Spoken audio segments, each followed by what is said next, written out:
Terima kasih masih bersama kami di Sido Today pemirsa. Satu orang tewas dalam kecelakaan minibus yang terjun ke jurang di Mojokerto, Jawa Timur. Ya, sementara di Bandung, Jawa Barat, pemirsa, minibus terbalik di tengah jalan hingga mengakibatkan pengemudi dibawa ke rumah sakit.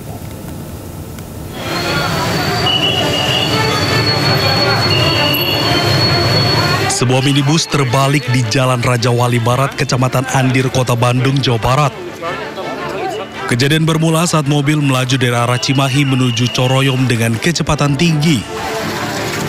Diduga sang sopir mengantuk dan tidak bisa kendalikan kendaraan hingga akhirnya terbalik. Akibat kejadian ini, sopir serta penumpang terluka parah termasuk pemotor yang ditabrak. Seluruh korban dibawa ke rumah sakit terdekat. Kendaraan langsung dibawa ke Polrestabes Bandung untuk dilakukan penyelidikan lebih lanjut.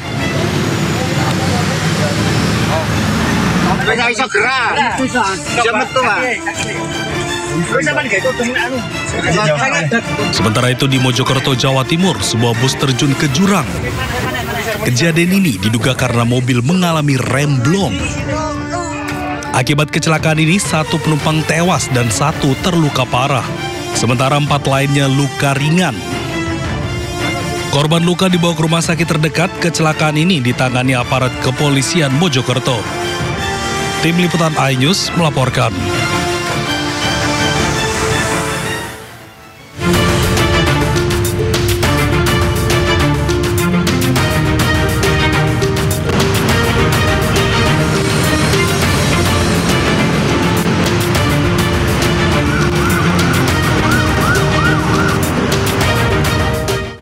Dan pemirsa, selanjutnya kami akan ajak Anda mengetahui pantauan lalu lintas hari ini di sejumlah wilayah melalui pantauan CCTV Korlantas Polri.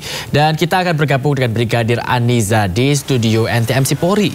Ya, selamat pagi Brigadir Aniza. Bagaimana pantauan arus lalu lintas di sejumlah titik di wilayah Indonesia melalui pantauan CCTV? Ya baik, terima kasih Sabrina dan juga Bayu, serta selamat pagi pemirsa. Kami dari NTMC Polri akan mengajak Anda untuk memantau kondisi arus lalu lintas terkini dari pantauan CCTV Korlantas Polri. Untuk yang pertama kita langsung saja untuk melihat bagaimana kondisi arus lalu lintas yakni di kawasan Simpang Pancoran, Jakarta Selatan. Bisa kita saksikan bersama pemirsa tepat di layar kaca Anda situasi arus lalu lintas pagi hari ini dari kawasan Pasar Minggu, Depok yang akan mengarah ke Semanggi, Tebet maupun Manggarai sudah terpantau ada peningkatan volume kendaraan karena masih memasuki jam berangkat perkantoran dan juga dimulainya aktivitas masyarakat pada pagi hari ini. Kami himbau bagi para pengendara untuk selalu tertib dan juga memperhatikan rambu-rambu lalu lintas, serta kami ucapkan terima kasih bagi para pengendara yang telah berhenti tepat di belakang garis stop untuk menunggu antrian traffic light. Dan untuk arus lalu lintas dari kawasan Semanggi yang akan mengarah ke Pasar Minggu maupun Depok ataupun yang akan mengarah ke Tebet maupun Manggarai untuk pagi hari ini juga terpantau kondusif lancar, ketersendatan menjalan traffic light saja. Kami himbau bagi para pengendara untuk tetap tertib dan memperhatikan arahan serta himbauan petugas kami yang ada di lapangan. Berikutnya kita akan beralih ke kawasan Simpang Cempaka Putih, Coca-Cola, Jakarta Timur. Situasi arus lalu lintas dari arah Cempaka Putih yang akan mengarah ke Pulau Gadung maupun Tanjung Priok dan juga Cawang terpantau sudah ada peningkatan volume kendaraan yang didominasi oleh kendaraan pribadi roda 2. Arus lalu lintas terpantau ramai, ketersendatan menjelang traffic light saja pada pagi hari ini. Sedangkan dari arah sebaliknya terpantau dalam keadaan ramai dan lancar. Kami himbau bagi para pengendara untuk selalu patuhi marka jalan serta tetap pada jalur yang benar demi keselamatan dan juga keamanan. Masih di kawasan DKI Jakarta, kita akan beralih ke kawasan Selipi Palmerah, Jakarta Barat. Situasi arus lalu lintas dari arah Semanggi yang akan mengarah ke Grogol, Petamburan, Pejobongan maupun Cawang. Untuk para pagi hari ini sudah terpantau ada peningkatan volume kendaraan dan arus lalu lintas terpantau ramai dan cenderung padat. Kepadatan ini terjadi dikarenakan antrian traffic light dan juga meningkatnya volume kendaraan memasuki jam pulang maksud kami jam berangkat perkantoran dan juga aktivitas masyarakat. Kami himbau bagi para pengendara untuk tetap berhati-hati, menjaga jarak, dan juga kami himbau mengingat kondisi jalan yang menurun. Kami himbau untuk tetap berhati-hati dan mengurangi laju kecepatan kendaraan Anda. Dan untuk arus lalu lintas di tol dalam kota arah Cawang Grogol untuk pagi hari ini masih terpantau kondusif lancar. Dan untuk yang terakhir pemirsa, kita pantau kondisi arus lalu lintas di kawasan Surabaya, tepatnya di kawasan Mall Citowaru. Situasi arus lalu lintas pagi hari ini dari arah Sidoarjo yang akan mengarah ke Surabaya melalui Jalan Ahmad Yani terpantau dalam keadaan ramai dan lancar. Kami himbau bagi para pengendara yang akan melewati jalur ini agar tetap menjaga batas kecepatan kendaraan Anda dan juga memperhatikan laju serta himbauan petugas kami yang ada di lapangan. Dan juga kami informasikan pemirsa, berdasarkan dari data RSMS Korlantas Polri, angka kecelakaan lalu lintas dalam kurun waktu 1 kali 24 jam terjadi sebanyak 226 kasus laka lantas. Dengan rincian 18 meninggal dunia, 32 luka berat maksud kami, dan juga 82 luka ringan. Dari data tersebut, 71% terjadi di siang hari. Untuk itu kami selalu menghimbau sebelum Anda melakukan perjalanan untuk mengecek kembali. Pastikan fisik kendaraan Anda dalam keadaan yang baik dan juga pastikan fisik Anda dalam keadaan yang prima. Dan untuk mengupdate kondisi arus lalu lintas terkini, Anda dapat menghubungi call center kami di nomor 15669 atau juga dapat melalui SMS Center di nomor 9119. Dan itulah informasi pada pagi hari ini. Silakan kembali ke Bayu dan Sabrina.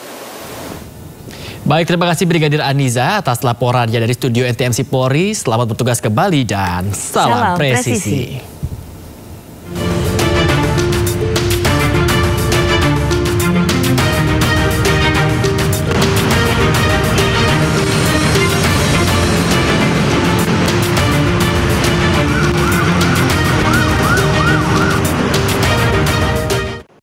Pemirsa, Polda Metro Jaya melakukan analisa dan evaluasi atau ANEF kasus kematian diplomat Kemlu Arya Daru Pangayunan. Ya, sejumlah pihak dihadirkan untuk melihat langsung hasil penyelidikan Polda Metro Jaya.